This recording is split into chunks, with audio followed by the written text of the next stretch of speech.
Dan cintailah aku, ujar Nabi, karena Allah Ta'ala.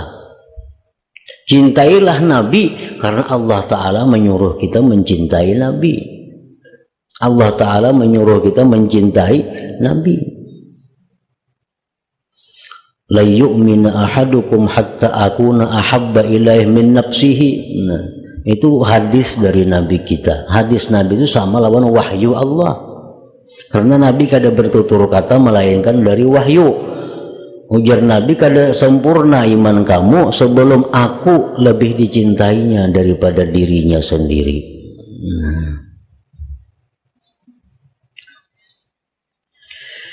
Sufyan berkata, barang siapa yang mencintai orang yang mencintai Allah Ta'ala, maka hanya saja ia mencintai Allah.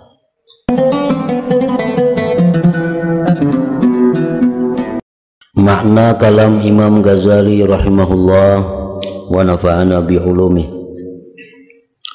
Di antara tanda-tanda cintanya hamba kepada Allah Ta'ala adalah bahwa ia senang sekali berzikir kepada Allah Ta'ala.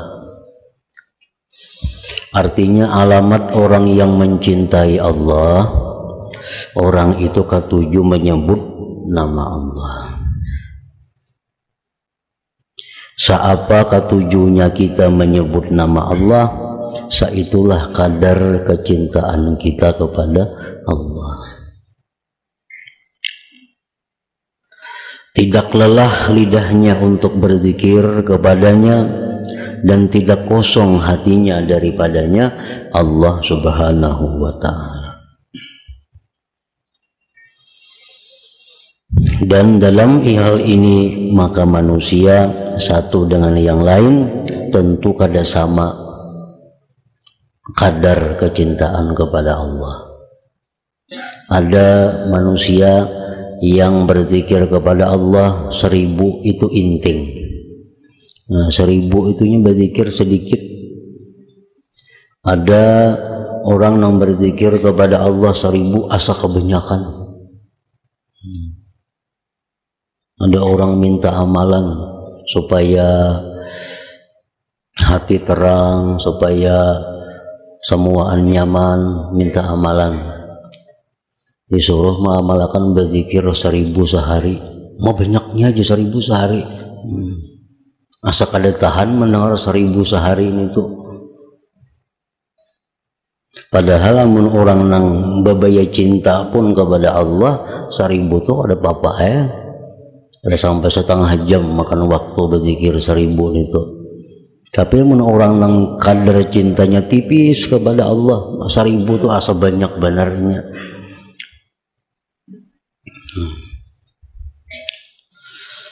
Barang siapa yang mencintai sesuatu, niscaya secara pasti ia banyak menyebut-nyebutnya, mengingat-ingatnya, dan banyak menyebut-nyebut apa yang berhubungan dengannya. Maka tanda cinta kepada Allah adalah cinta menyebutnya, berzikir. Dan cinta pada Al-Quran yang ia kalamnya. Dan cinta pada Al-Quran yang Al-Quran itu adalah kalam Allah. Cinta kepada Rasulullah sallallahu alaihi wasallam dan cinta kepada orang yang menjadi keturunannya Rasulullah sallallahu alaihi wasallam. Nah, semuaan itu adalah bukti tanda orang yang cinta kepada Allah. Orang yang cinta kepada Allah bukan hanya semata kepada Allah, tetapi cinta kepada hal-hal yang berhubungan dengan Allah. Cinta kepada Quran karena Quran itu kalamnya. Cinta kepada Rasul karena Rasul itu adalah utusannya. Cinta kepada zuriat Rasul karena zuriat itu adalah zuriat dari utusannya. Nah, karena itu semuaan berhubungan dengan Allah Subhanahu wa Ta'ala.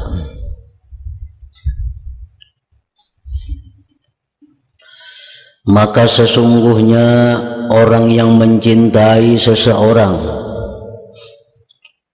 niscaya ia mencintai tempat tinggal anjing kepunyaannya. Kalau kita mencintai si A umpamanya, samuan ampun A itu kita katujui. Walaupun si A itu berisi anjing, anjingnya pun kita katuju juga.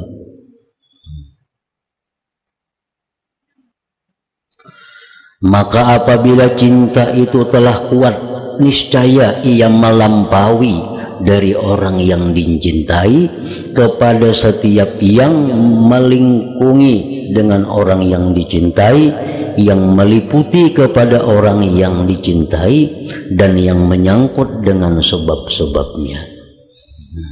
Itu cinta nang kuat.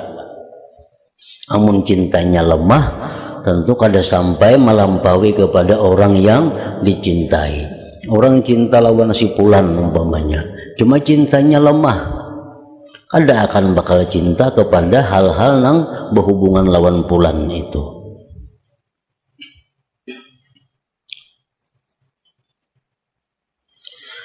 Dan yang demikian itu tidaklah menjadikan persyarikatan dalam cinta. Itu bukan menyekutukan. Umpamanya kita mencintai Allah, aku Allah aja aku cintai, aku mencintai Rasul karena aku menyekutukan Allah, kada macam itu.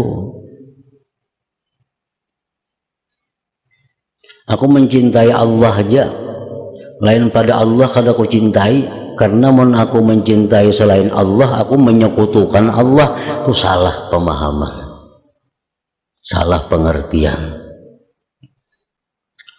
Kita cinta kepada Allah, cinta kepada yang dicintai Allah, itu bukan menyekutukan cinta, bukan menyekutukan cinta, tapi itu adalah menunjukkan kuatnya cinta, menunjukkan kuatnya cinta, bukan menyekutukan. Barang siapa mencintai utusannya, orang yang dicintai adalah karena orang itu utusannya orang yang dicintai, ucapannya orang yang diutus itu adalah ucapan orang yang dicintainya, maka tidaklah cintanya kepada utusan itu melampaui pada orang yang dicintai.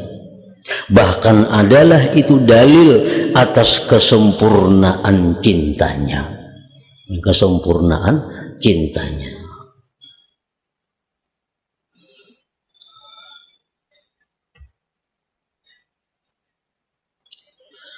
Siapa yang menguasai menang cinta kepada Allah dalam hatinya, niscaya ia mencintai semua makhluk Allah. Kada tahu lagi makhluknya itu nang kayak apakah?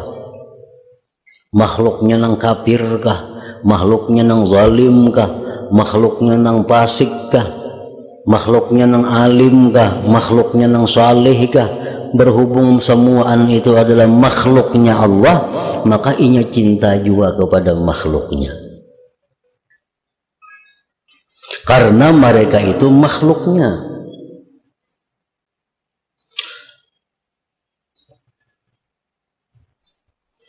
Orang yang kita cintai ada maulah 100 macam ulahan umpamanya. Ada orang yang kita cintai ini maulah wadai bingka, orang yang kita cintai ini maulah wadai kalalapun. Nah, orang yang kita cintai ini maulah wadai apam. Orang yang kita cintai ini maulah wadai pais. Macam-macam diulahnya.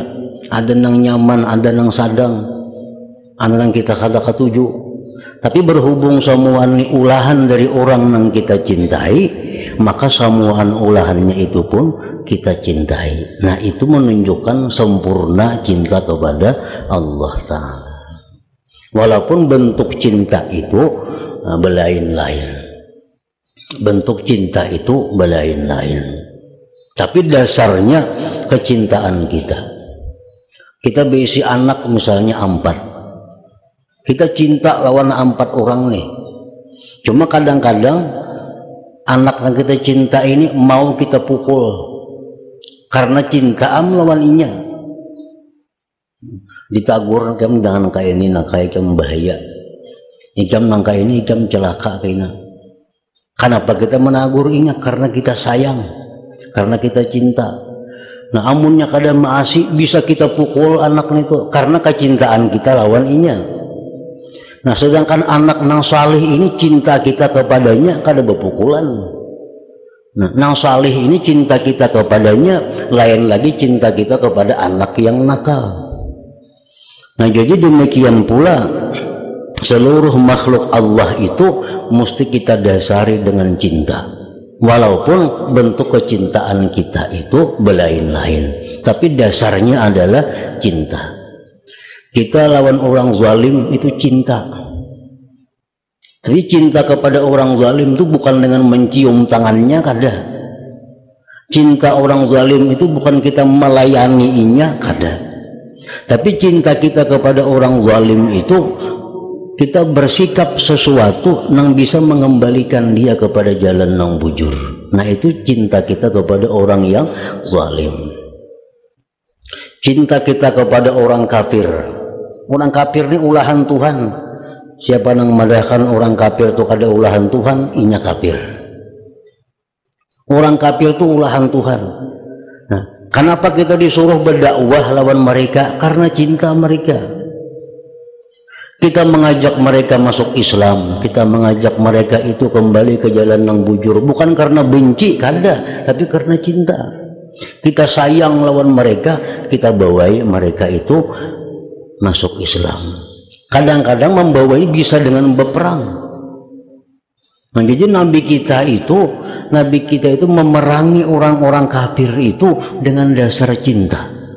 Bukan dengan dasar marah, bukan dengan dasar benci, kada. Nah, siapa-siapa yang mengatakan bahwa Nabi itu memerangi orang kafir dengan kebencian, maka ini orang diragukan keimanannya. Nabi memerangi orang-orang kafir, bahkan Nabi pernah membunuh satu orang kafir. Bukan karena benci, kada, tapi karena cinta dengan mereka, karena sayang dengan mereka. Nah jadi itu cinta itu mesti mendasari dalam setiap perilaku kita kepada makhluk Allah.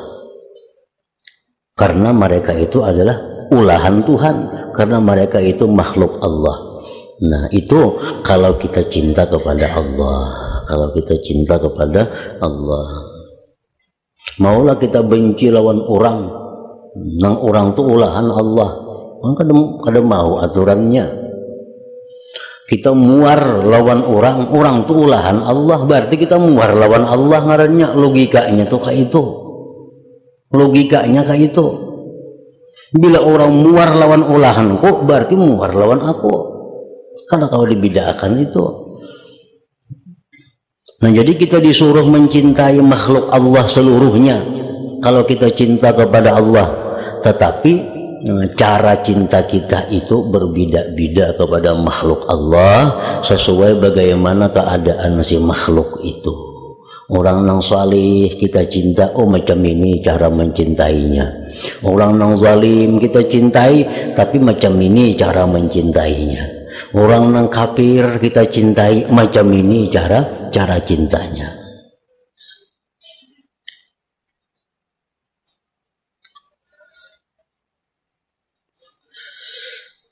Siapa yang menguasai, menang cinta kepada Allah dalam hatinya, niscaya ia mencintai semua makhluk Allah.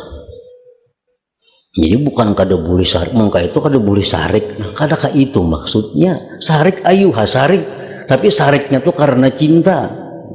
Kita mau sarik lawan anak. Anak mau kita sariki, anak mau kita bikut, kada kita tagur anak kita. Kenapa? Karena kita sayang lawan inya. Karena sayangnya itu.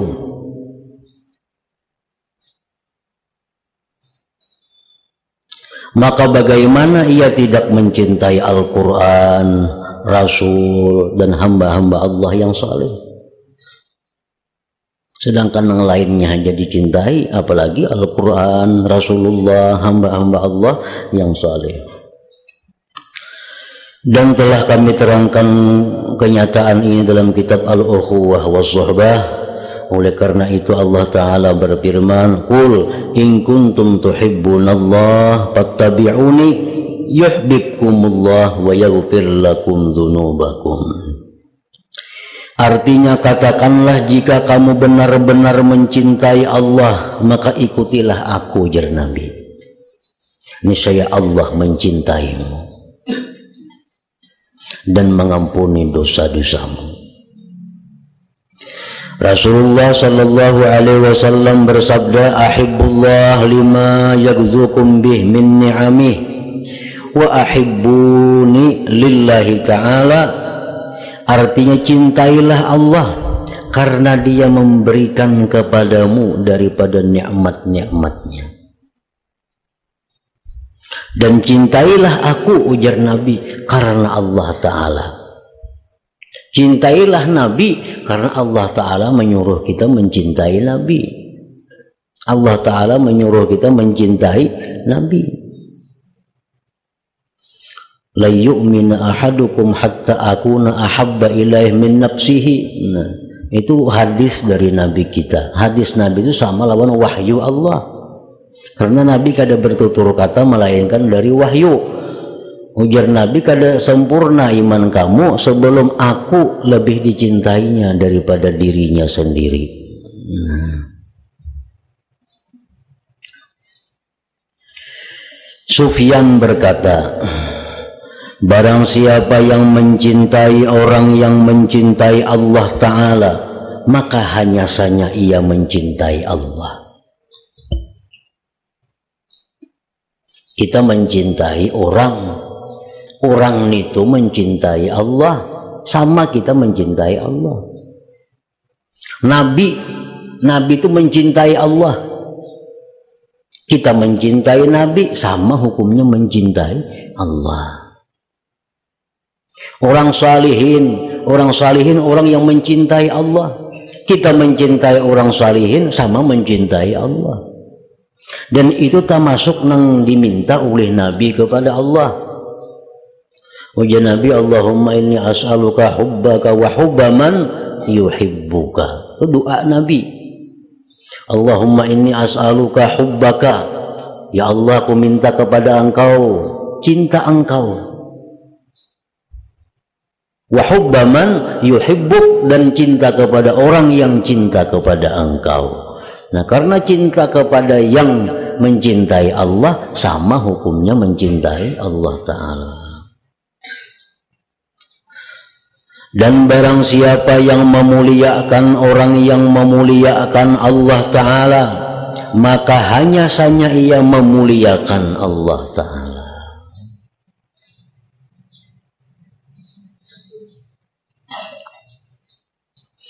Diceritakan dari sebagian muridin, ia berkata, saya telah merasakan kemanisan bermunajat pada permulaan kehendak berjalan kepada Allah. Maka saya terus-menerus membaca Al-Quran pada siang dan malam hari. Kemudian datanglah kepadaku kemalasan dan terputuslah dari membaca Al-Quran. Si murid ini pada awalnya ketujuh membaca Quran dan merasa manis, merasa lezat membaca Quran itu. Lalu ini siang malam membaca Quran. Nah, kemudian hilang lezatnya, lalu timbul malas. Murid itu kemudian berkata, maka saya mendengar orang yang berkata mengatakan dalam tidurku. Si murid tadi bermimpi, jikalau kamu mengaku-ngaku bahwa kamu mencintaiku, maka mengapa kamu putuskan membaca kitabku? Apakah kamu tidak memahami apa yang ada di dalamnya dari halusnya celaanku? Murid itu kemudian berkata, maka saya terbangun dan telah bercampur dalam hatiku kecintaan pada Al-Quran. Lalu saya membiasakan kembali kepada keadaanku membaca Al-Quran itu. Jadi artinya membaca Al-Quran ini tanda mencintai Allah. Tanda mencintai Allah. Seapa banyak Al-Quran di tangan kita, seapa banyak Quran kita baca, itu tanda banyaknya cinta kita kepada Allah. Kadarnya, kadar cinta.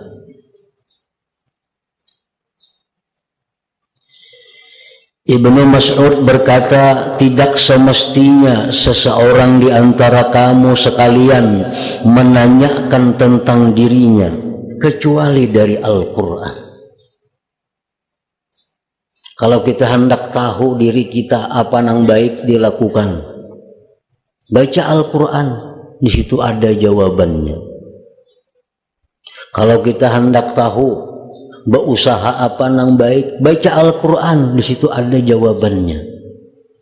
Kalau kita mengetahui kayak apa keadaan kita telah lalu, apakah diampuni Tuhan atau kada, baca Al-Quran, di situ ada jawabannya.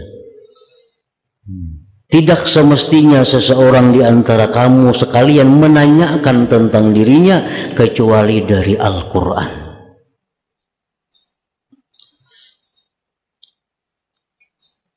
Jikalau ia mencintai Al-Quran, maka ia mencintai Allah Azza wa Jalla. Dan jikalau ia tidak mencintai Al-Quran, maka ia tidak mencintai Allah Ta'ala.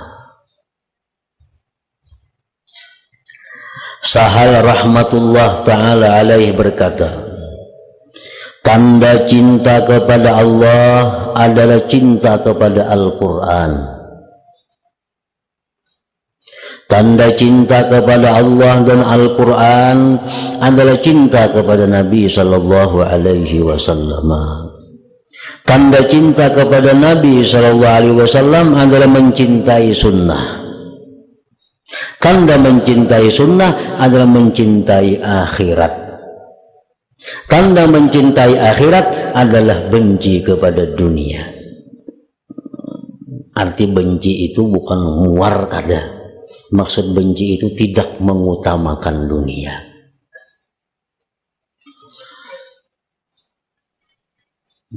Di arti muar, maka seorang diam di dunia. Kayak pemuar lawan dunia. Jadi pengertian benci-benci dunia itu artinya kadang mengutamakan dunia. Tanda mencintai akhirat adalah benci kepada dunia. Artinya tidak mengutamakan dunia. Arti kadang mengutamakan dunia itu macam apa? Nang orang kadang mengutamakan dunia itu macam apa? Ini mengutamakan akhirat, kadang mengutamakan dunia. Artinya orang ini pemikirannya selalu memikirkan akhirat lebih banyak daripada memikirkan dunia. Mencari kebahagiaan akhirat lebih banyak daripada mencari kebahagiaan di dunia. Mencari kemewahan akhirat lebih daripada mencari kemewahan dunia. Nah itu artinya mengutamakan akhirat. Jadi Allah Ta'ala kadang menyuruh kita muar lawan dunia ini, membuang dunia ke mana? Membuang kita dalam dunia bagaimana? Cuma jangan diutamakan.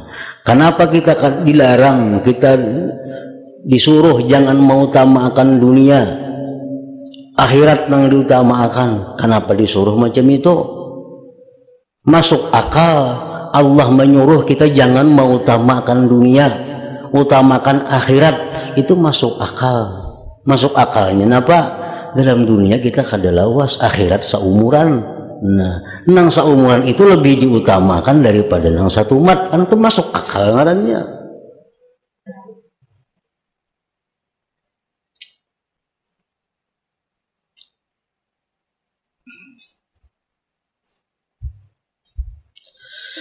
Tanda mencintai akhirat adalah benci kepada dunia, tidak mengutamakan dunia, dan tanda benci pada dunia adalah tidak mengambil daripada dunia kecuali hanya perbekalan dan pengantar menuju akhirat. Nah, itu tandanya. Tanda orang yang kadang mengutamakan dunia, artinya mengambil dunia itu untuk bekal akhirat. Ini bukan bertentangan dengan sugih kada. Banyak orang sugih karena kasugihannya masuk surga. Banyak itu. Bukan melarang orang sugih, kada. Sugih itu kehendak Allah. Ada yang sugih, ada yang miskin. Cuma Allah Ta'ala menyuruh agar kasugihan itu diulah jalan menuju surga. Jangan diulah jalan menuju neraka. Dilarang sugih kada ada dalam Quran. Dalam hadis kada ada melarang sugih. Cuma yang ada itu jangan sampai kesugihan itu melalaikan daripada Allah. Nah, itu yang dilarang. Jadikanlah kekayaan yang diberikan Allah itu merupakan jalan yang luas menuju surga. Kan dengan harta. Nabi kita mengatakan dalam sebuah hadis, disebutkan dalam kitab Taqribul Usul, yang makna hadis itu mengatakan bahwa orang-orang di zaman aku ini, ujar Nabi, masuk surga kebanyakannya dengan sebab mereka fakir miskin. Tetapi umatku di akhir zaman itu mereka masuk surga dengan kekayaan mereka. Nah, bukan melarang kaya. Cuman ulah kekayaan itu kayak apa supaya jalan ke surga. Nah,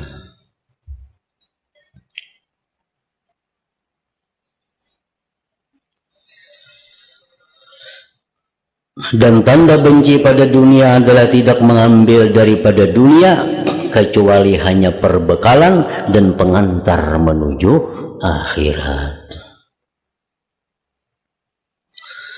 Di antara tanda-tanda cinta kepada Allah adalah kesenangan hatinya dengan berkhalwat dan bermunajat kepada Allah Ta'ala dan membaca kitabnya. Itu tanda cinta lawan Tuhan juga.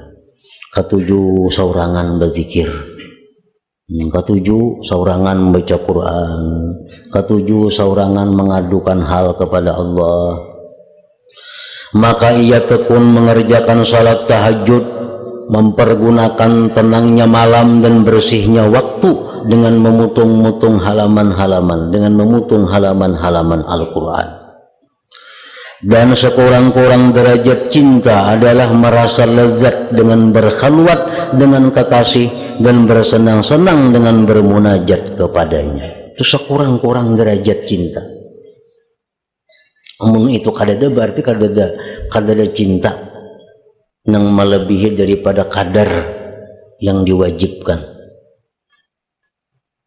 Mending itu di waktu saurangan, di waktu malam berzikir menyendiri, kadada rasa lezat, berarti inya kada mendapatkan sekurang-kurang cinta. Karena orang yang ada cinta lawan Allah itu walaupun cintanya sedikit, itu mesti ada merasakan kenyamanan, kenikmatan dalam berzikir yang sendiri di tempat yang sunyi itu.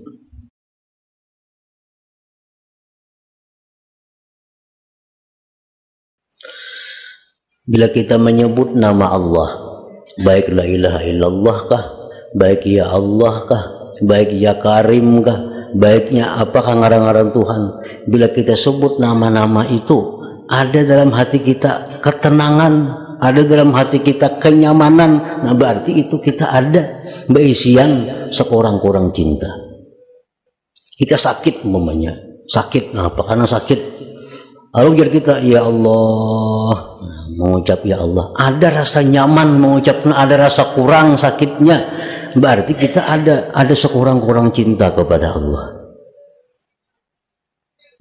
Menghadapi masalah apakah nampinya berat, rota zikir la ilaha illallah, waktu mengucap tuh ada rasa kurang beban nih, nah itu berarti ada cinta kepada Allah, ada sekurang-kurang cinta kepada Allah. Makanya rancak orang yang pinjam bahasa sarik tuh, bawa bajikir ya kalau tuh, nah disuruhnya orangnya orang baik bila berzikir ini ada tenang, pasti ada tenangnya kalau orang baik itu bila berzikir kepada Allah. Maka barang siapa yang adalah tidur dan sibuk dengan bercakap-cakap, itu lebih lezat dan lebih nikmat baginya daripada bermunajat kepada Allah. Bagaimana benar kecintaannya. Ibrahim bin Adham ditanya oleh seseorang yang mana beliau baru turun dari gunung. Dari mana kamu datang wahai Ibrahim bin Adham? Beliau menjawab, dari bersenang hati dengan Allah. Ibrahim bin Adham salah seorang daripada anggota kerajaan, tapi diberi hidayah oleh Allah. Akhirnya beliau tinggalkan istana, lalu munajat, berkhalwat, berzikir kepada Allah di gunung, di negeri Libanon sana. Nah begitu sidin turun dari gunung itu ditanya, tang di mana pian? Datang bersenang-senang dengan Allah. Artinya di tempat nang sunyi berzikir itu menimbulkan kesenangan kepada dirinya. Tersebut dalam cerita-cerita Nabi Daud alaihi salam, firman Allah kepada Nabi Daud, janganlah kamu merasa jinak dengan seseorang pun dari makhlukku.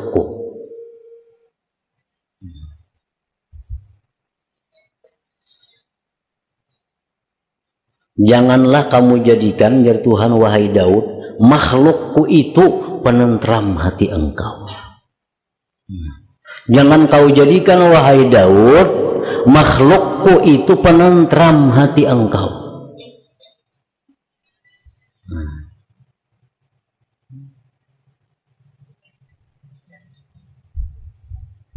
Kalaupun hendak yo maulah penentram hati kepada makhluk, cari makhluk nang dicintai Allah. Cari makhluk nang cinta kepada Allah. Kalau kita nih belum bisa tentram hati dengan Allah, cari penentram hati dengan makhluk yang cinta kepada Allah. Karena itu berdekatan dengan cinta kepada Allah. Jangan mencari kesenangan-kesenangan hati dengan ketentraman daripada makhluk Allah yang salah, makhluk Allah yang lupa kepada Allah. Nah kita bila parak lawan si Fulan tuh nyaman hati, padahal si Fulan tuh orangnya orang nang banyak menentang Allah. Nah itu salah. Kalau hendak juga macam itu, cari makhluk-makhluk nang dikasihi Allah.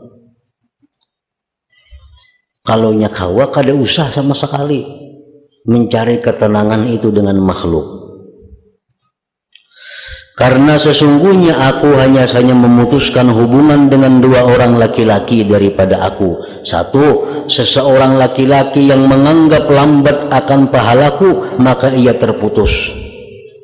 Allah memutuskan hubungan kepada orang yang merasa lambat dengan balasan Allah. Lawasnya sudah berdoa karena kabul-kabul, diputuskan Allah orang itu. Sudah mengamalkan ber-2-3 tahun, tidak ada perubahan juga. Nah ini orang merasa lambat terhadap balasan Allah. Ini jar Tuhan kuputuskan orang itu. Yang kedua, seseorang laki-laki yang melupakan aku, lalu ia merasa senang dengan keadaannya itu. Dan tanda yang demikian itu bahwa aku serahkan ia pada dirinya sendiri dan bahwa aku tinggalkan ia di dunia dalam kebingungan. Nah, orang yang diputuskan Allah itu tandanya apa? Dalam dunia inya sendiri, mengatur dirinya sendiri. Dalam dunia inya kebingungan, kada ada lagi arah nang ditujunya. Itu tanda orang yang diputuskan hubungan oleh Allah Subhanahu wa ta'ala.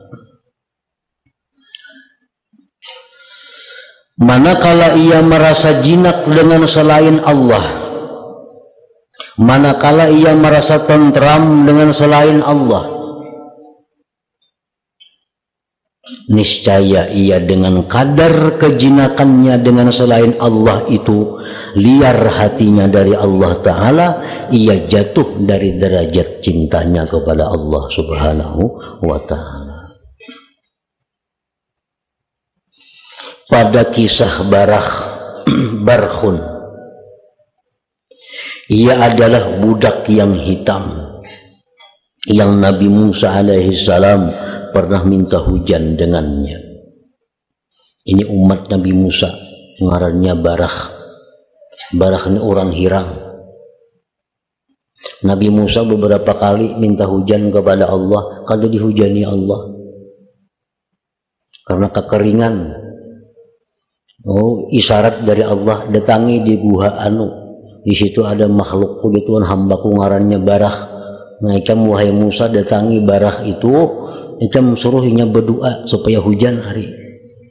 Nah, Musa mencari ke sana kamari, tiap-tiap gunung dicari, akhirnya bertemu lawan manusia Hirang ini, Barah.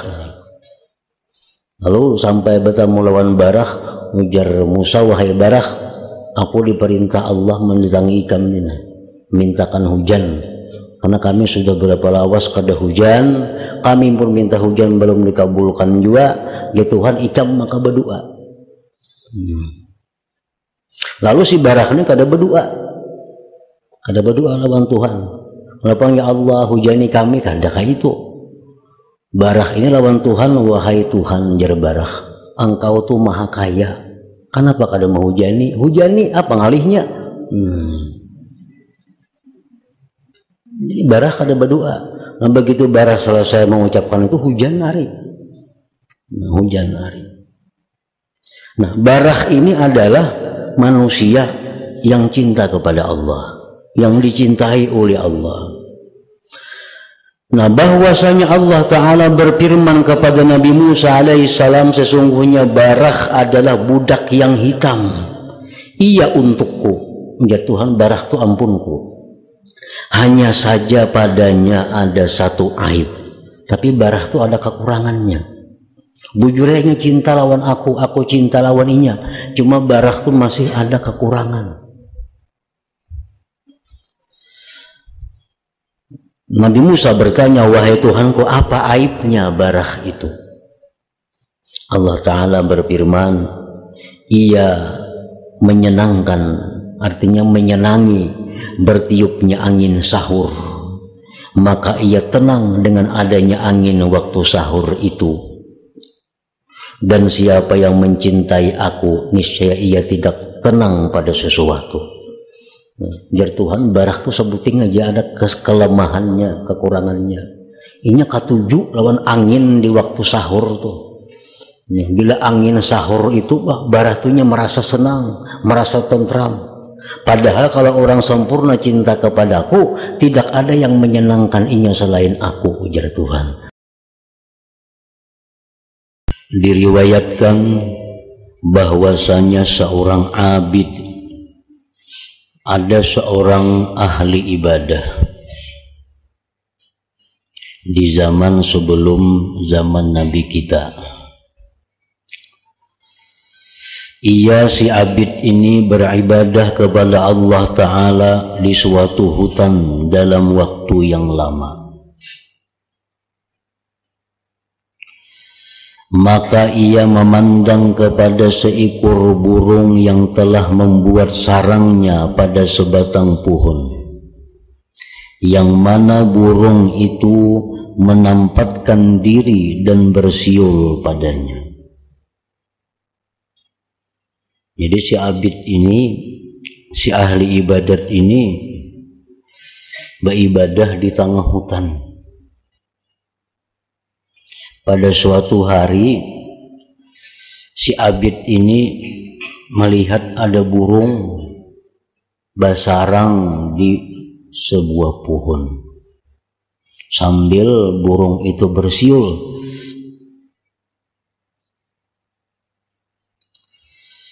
Abid itu lalu berkata, jikalau saya pindahkan masjidku ini pada pohon itu, maka saya bersenang hati dengan bunyi burung itu.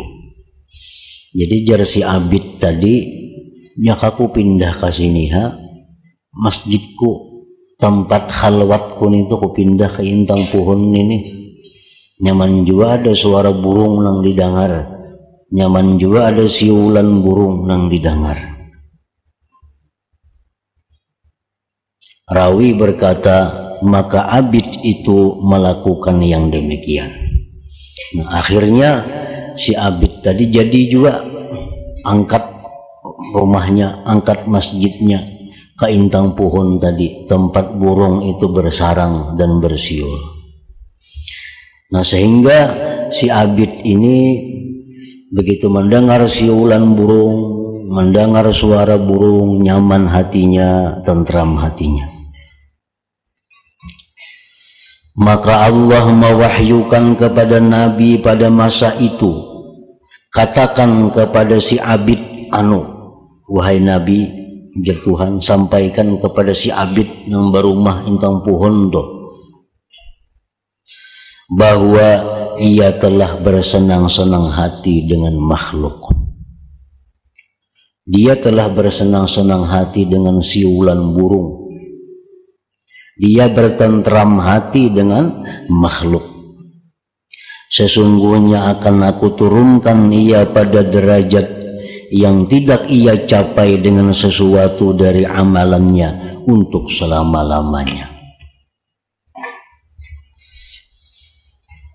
Dahulu si Abid ini nyamannya hatinya dengan zikrullah.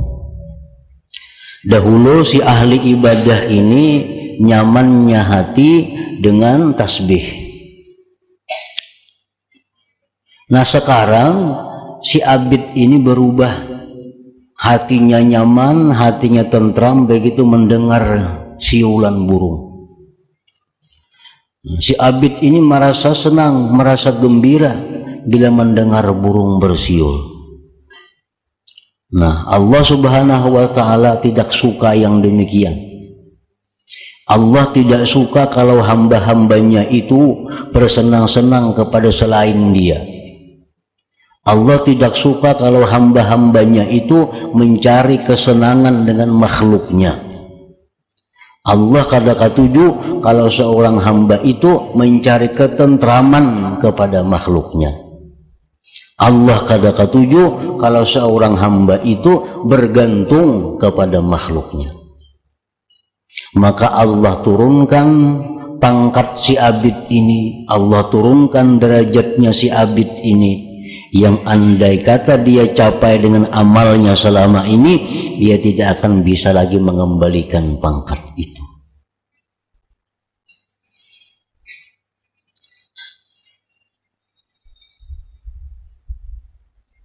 Jadi tanda cinta itu adalah sempurnanya bersenang hati dengan munajat kepada yang dicintai.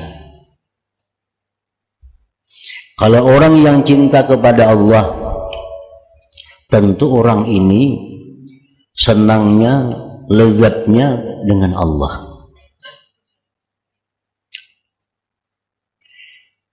Sama orang ketujuh duit. Orang ketujuh duit. Nah, orang ketujuh duit ini senangnya, tentramnya bila dapat duit. Karena inya duit yang dicintainya. Kayak apa aja inya lapahnya, kayak apa aja inya susahnya. Bila dapat duit, nah lapang ini. Lapang, tentram, tenang. Nah, ini menunjukkan bahwa yang dicintai orang ini adalah duit. Ada orang yang hobinya makanan, ada orang yang hobinya pakaian, ada orang yang hobinya macam-macam. Jadi ketenangan hatinya itu tergantung kepada apa yang dicintainya. Orang yang cinta kepada Allah, tentu ketentraman hatinya itu pada Allah.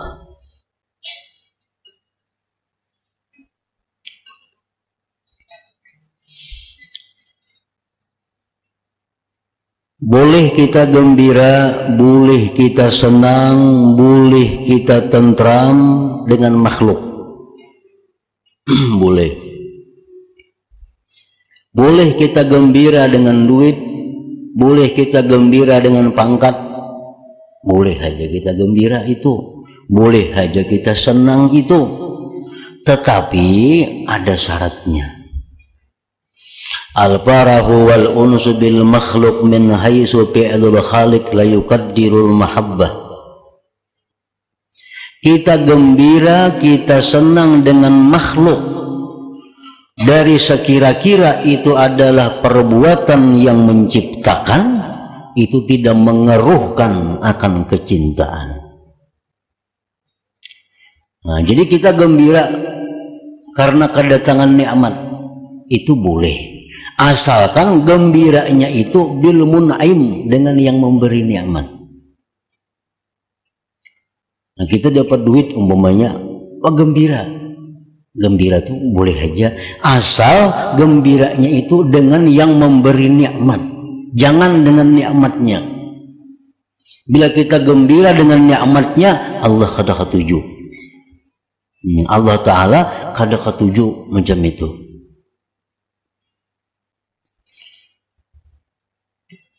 Jadi kita gembira dengan yang mengirimi.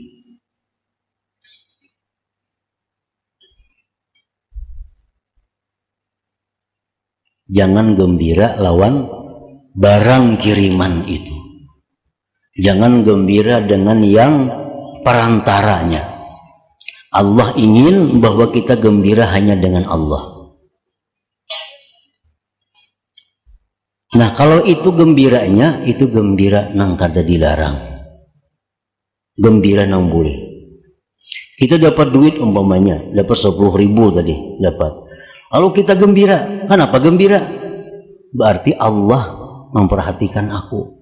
Berarti Allah mengirimi aku. Gembira aku karena Allah mengirimi. Gembira aku karena Allah memperhatikan aku. Nah, itu kegembiraan yang baik. Kegembiraan yang bagus, kegembiraan yang dituntut demikian. Jadi jangan gembira dengan nikmat, gembiralah bil mun'im, gembiralah dengan yang memberi nikmat. Umpamanya ada seorang pejabat tinggi, presiden umpamanya, mengirimi kita sesuatu. Mengirimi apa? Mengirimi pulpen. Pulpennya banyak aja di pasaran orang berjual, harganya paling 10.000. Nah, sekarang kita gembira. Dengan apa kita gembiranya? Pulpennya kanan kita gembira akan presiden yang mengirimi itu kah yang kita gembirakan?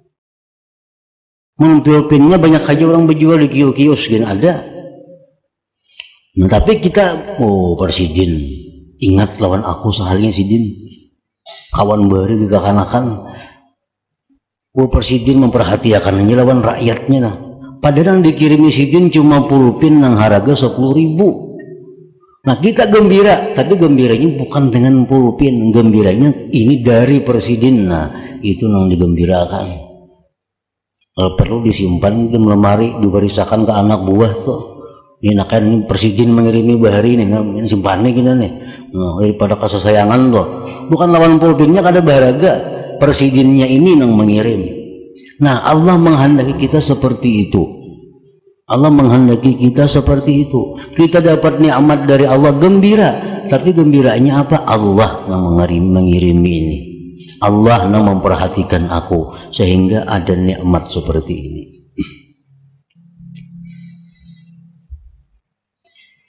Nah, itu contoh nikmat. Contoh yang lain-lain, kita gembira, kita senang hati dengan siulan burung. Kita senang hati dengan bunyi-bunyian yang indah. Itu kada dicela.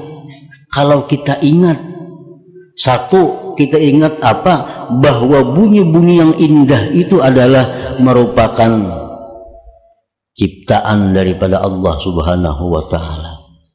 Dan aku pun gembira ini, bisa gembira ini, Allah yang menggembirakan hatiku.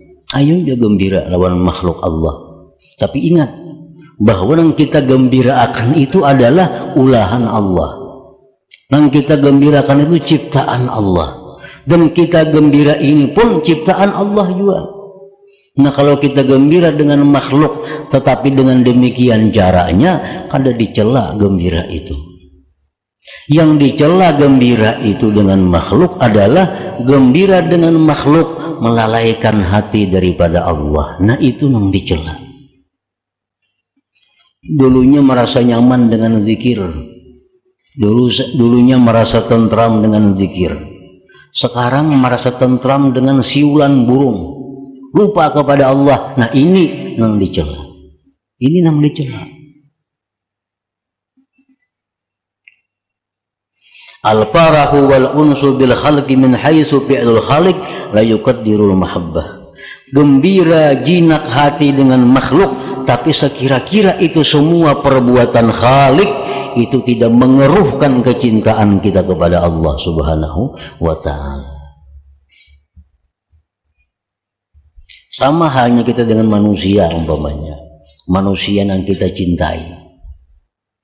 Nah kita cinta kepada dirinya, kita cinta kepada bikinan-bikinannya. Orang yang kita cintai ini mengulahkan wadai, hati kita senang dengan wadai itu. Kenapa? Ulahan yang ku sayangi, ulahan orang yang ku cintai. Ayo gembira. Ini kadang merusak hubungan dengan yang dicintai. Tapi kalau kita senang dengan wadai itu, lupa lawan yang maulah, nah ini yang dicela. Nah si Abid ini demikian. Abid ini begitu bersenang hati dengan siulan burung, berubah. Dulu senangnya hati dengan zikrullah, sekarang senangnya hati dengan bersiul burung, melupakan Allah. Lalu diturunkan Allah pangkatnya, diturunkan Allah kedudukannya.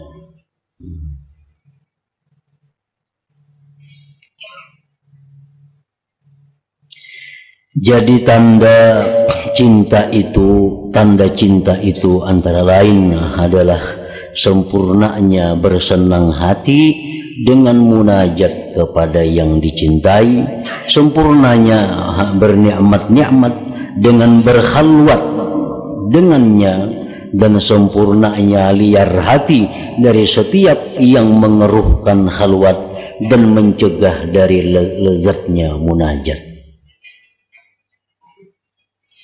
Jadi seapa kadar cinta kita kepada sesuatu, seapa kadar cinta kita kepada seseorang, bisa kita ukur seapa lezatnya kalau kita berduaan dengannya.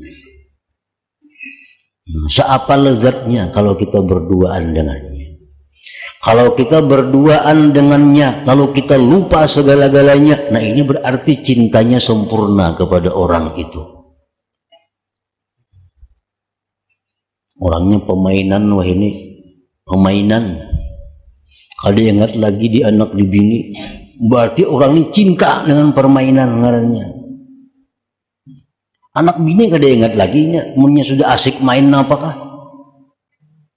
Nah ini menunjukkan bahwa kecintaannya kepada permainan itu cinta yang sempurna ngarannya. Ada ingat lagi di rumah, ada ingat lagi di pekerjaan, kada ingat lagi di kewajiban, aur bercatur saja. Wah ini orang pecinta catur yang luar biasa ngarannya. Amun orang bercatur umpamanya, ada anak menangis, istirahat dulu nah, umpamanya lalu menggaduh, anakku menangis, berarti ini kada terlalu cinta dengan catur. Masih ingat saja di anak, masih ingat di bini, masih ingat di gawian. Ini orang yang belum terlalu cinta dengan catur. Nah demikianlah orang cinta kepada Allah artinya.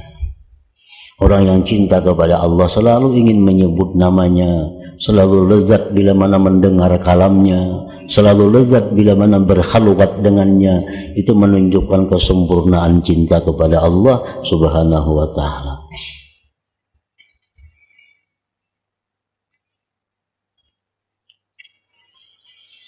Dan tanda senangnya hati adalah menjadikan akal dan pemahaman keseluruhannya tenggelam dengan lezatnya munajat. Seperti orang yang berbicara dan berbisik-bisik dengan kekasihnya.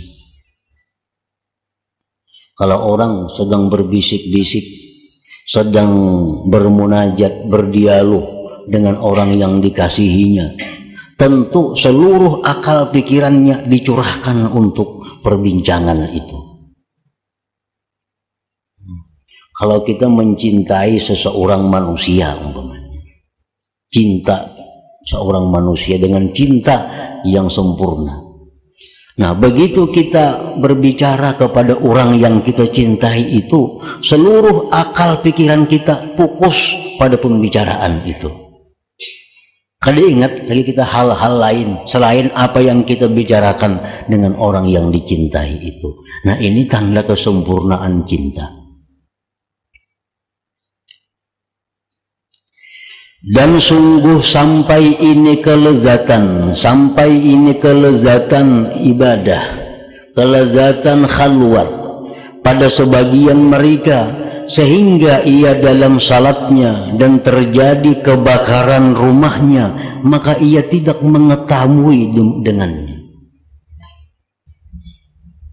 Orang-orang wali itu dahulu dalam Ihya Ulumuddin Kitabus Salat disebutkan, orang sembahyang, begitu lezatnya sembahyang, rumahnya pun terbakar, kada tahu, kada merasa. Nah, ini menunjukkan kesempurnaan kelezatannya bersama orang yang dicintainya. Dan dipotong kaki sebagian mereka disebabkan penyakit yang menimpanya, sedangkan dalam salatnya maka ia tidak merasakannya. Ini orang karena penyakit, dia dokter dipotong maka batisnya potong, bila kada dipotong kada selamat ini. Gasidina yuja potongnya batisku, tapi kayaknya motong aku rahatan sembahyang. Kenapa sebabnya?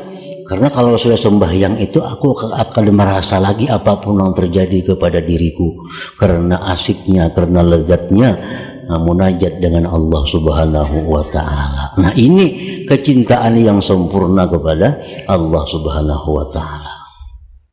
Sampai-sampai dipotong kakinya, sampai-sampai rumahnya terbakar, kada merasakan lagi itu karena saking kelezatannya berbicara dengan Allah Subhanahu wa Ta'ala. Ini menunjukkan kelezatan itu tergantung kepada sempurnanya cinta. Kita nyamuk lagi sebutin amuk sembahyang suruh tangan masih tuh kamari, hanya nyamuk.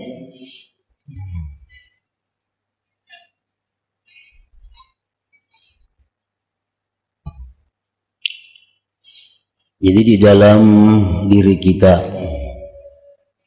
ada, dalam diri kita ini ngarannya nafsu. Nafsu itu kesenangannya, kelezatannya nafsu itu fil mahsusat, pada barang-barang, pada benda-benda dan seumpamanya. Itu kesenangan nafsu. Dan dalam diri kita ada yang namanya hati nurani.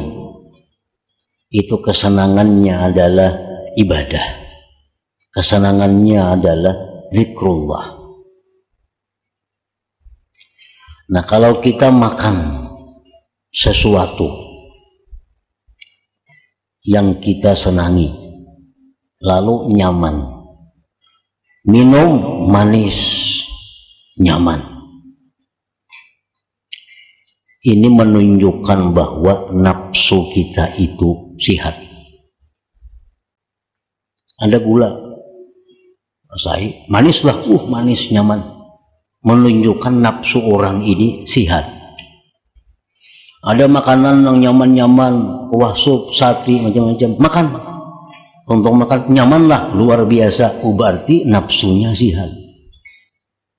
Nafsunya sihat orang ini. Kalau orang nafsunya sakit, suruh teh manis, minum. Kayak apa? Pahit liurku. Menyutih nang manis tuh pahit. Ini orang nafsu sedang kada sihat. Disuruh ngisop kada beliur, disuruh ngisati kada menarik. Karena orang ini nafsunya sedang sakit. Nah, kalau nafsu sihat pasti nyaman. Nah, nafsu ini hubungannya. Laki-laki hendak lawan bini-bini, bini-bini hendak lawan laki-laki. Itu nafsunya sihat. Nafsu sihat. Kalau ada laki-laki kada hendak lawan bini-bini, ini ada gangguan nafsu. Ada gangguan nafsu. Bini-bini kada hendak balaki, gangguan nafsu. Kalau nafsunya sihat, pasti hendak. Karena itu sudah tabiat bikinan Tuhan tentang nafsu. Nah, sekarang kita kalaunya makan nang nyaman, pahit liur. Minum nang manis, pahit liur. Kalau dibiarkan ini bisa mati. Kan mau makan, kan mau minum. Lalu diobati. Nah, diobati. Kemana mau obati? Ke tabib, ke dokter. Diobati, dirawat, diupnama bisa. Akhirnya kembali sehat. Makan ganja, minum semua. Nah, ini kembali normal. Nah, kemudian di dalam diri kita ini yang namanya hati itu, hati kita ini kesenangannya hati itu adalah salat. Kesenangannya hati itu membaca Quran. Kesenangannya hati itu menuntut ilmu. Kesenangannya hati itu zikir. Kesenangannya hati itu salawat. Ini kesenangan hati, kelezatan hati itu di situ. Sekarang kalau kita berzikir, baca zikir berapa? 1000, nyamanlah, panat. Nah, berarti ini hati kita sakit. Kalau hati kita sehat, pasti nyaman. Karena Allah menciptakan tabiat hati nyamannya di situ. Nyamannya di situ. Sembahyang, nyamanlah sembahyang, nikmatlah sembahyang itu, lezatlah sembahyang itu. Kalau hati kita sehat, pasti nyaman, pasti sehat. Karena Allah ciptakan hati, tabiatnya lezatnya ke sana. Nah, lezatnya hati itu ke situ. Baca Quran, hati nyaman. Berzikir, hati tentram. Baca salawat, hati nyaman. Berarti ini orang yang hatinya sehat. Baca Quran nyaman, berzikir nyaman, makan sate nyaman, minum banyu manis nyaman. Berarti orang ini nafsu dan hatinya sama-sama sehat. Sama-sama sehat. Nah, hati yang sakit ini, hati yang sakit nih, berzikir kada nyaman, baca selawat kada nyaman, nuntut ilmu kada nyaman, ini sakit. Kalau hati ini dibiarkan mati. Bila mati apa? Ya kada bisa sembayangan lagi, tamat sembahyang. Kada berzikir lagi nya. Kada mau berselawat lagi karena sudah mati. Sama nafsu nang mati diminumi meluaknya. Nafsunya sudah mati. Menang dikhawatirkan itu hati kita ini mati. Akibat dibiarkan, akibat kada diobati sehingga mati. Nah, gunanya kita menuntut ilmu, gunanya kita ke pengajian, itu terapi hati, menyehatkan hati, supaya puncaknya kayaknya beribadah itu halawah, beribadah itu manis. Nah, bila mana kita sudah mulai beribadah itu manis, membaca zikir itu nikmat, membaca Quran itu lezat, sudah ada rasa-rasa seperti itu berarti pintu ma'rifat sudah dibuka oleh Allah Subhanahu wa Ta'ala. Tinggal masuk ke sana lagi. Sudah dibukakan oleh Allah. Ini bau-bauan surga sudah masuk ke hatinya. Zikirnya nyaman, membaca salawatnya nyaman, beribadahnya nyaman. Tanda ini orang ini pintu ma'rifat sudah dibuka. Walaupun yang belum ma'rifat, tapi sudah dibuka oleh Allah. Silahkan masuk artinya. Nah, ini contoh orang-orang yang sudah dikuasai hatinya cinta kepada Allah. rahatan sembahyang kali ingat napa-napa lagi. Begitu lezatnya sembahyang, apapun yang terjadi di sampingnya karena mengetahui kejadian itu. Ada seorang ulama di dalam manaqib beliau, Imam Ghazali pun menyebutkan dalam Ihya Ulumuddin, seorang ulama ini banyak besi anak di rumah. Bila sidin sembahyang, anak ini berterbang di rumah itu ribut. Bila sidin kada sembahyang, kada nang waninya berterbang. Ada nang waninya berterbang. Bila sidin sembahyang, masing-masingnya memukul terbang di rumah. Ditakuni kan apakah itu? Abah hikam tuh. Nah, sidin bila sembahyang tuh kada tahu napa-napa lagi, jangan terbang, rumah runtuh sidin kada tahu, apalagi terbang ini. Jadi mau sidin kada sembahyang, maka sarik sidin mendengar terbang tuh mau ke apa? Nah, ini menunjukkan kelezatannya berhadapan dengan Allah, melupakan bunyi-bunyian yang ada di sekitarnya. Jadi jangan heran kita ada orang nang sembahyang di hadapan televisi, sembahyang di higa radio, ada apa-apa, ada mengganggu. Karena hati ditinggalkan untuk hal-hal seperti itu.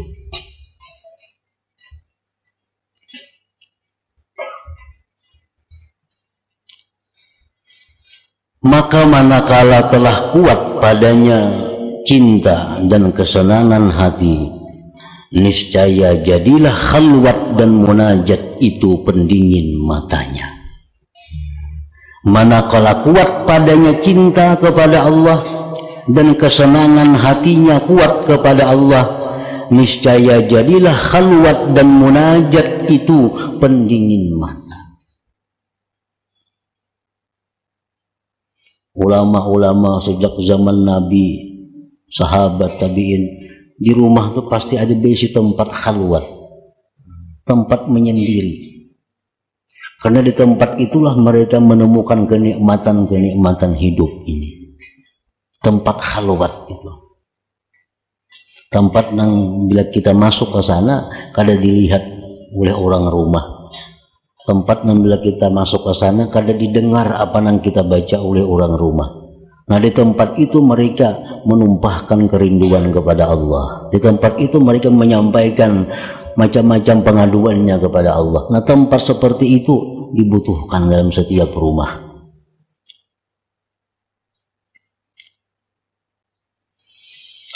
Manakala telah kuat padanya cinta dan kesenangan hati, niscaya jadilah khalwat dan munajat itu pendingin matanya, yang mana ia menolak semua kesusahan dengannya. Susah apapun yang ia hadapi, begitu masuk ruangan khalwat, hatinya tentram, hatinya tenang. Bahkan kesenangan hati dan cinta itu menenggelamkan hatinya, sehingga ia tidak paham akan urusan dunia selama ia tidak berulang-ulang dan berkali-kali untuk mendengarkannya. Seperti orang yang asyik yang bingung, maka ia berbicara pada manusia dengan lisannya, dan kesenangan hatinya dalam batinnya dengan ingat kekasihnya. Orang yang cinta adalah orang yang tentram. Orang yang cinta adalah orang yang tidak tentram hatinya kecuali dengan orang yang dicintainya. Orang yang cinta adalah orang yang tidak tentram hatinya kecuali dengan orang yang dicintainya.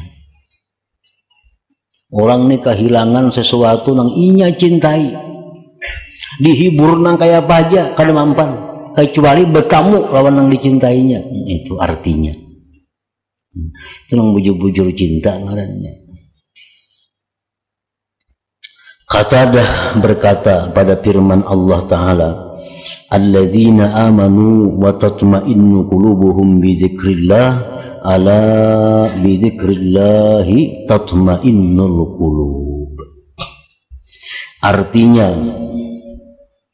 yaitu orang yang beriman dan hati mereka menjadi tentram dengan mengingat Allah. Ingatlah, hanya dengan mengingat Allah hati menjadi tentram.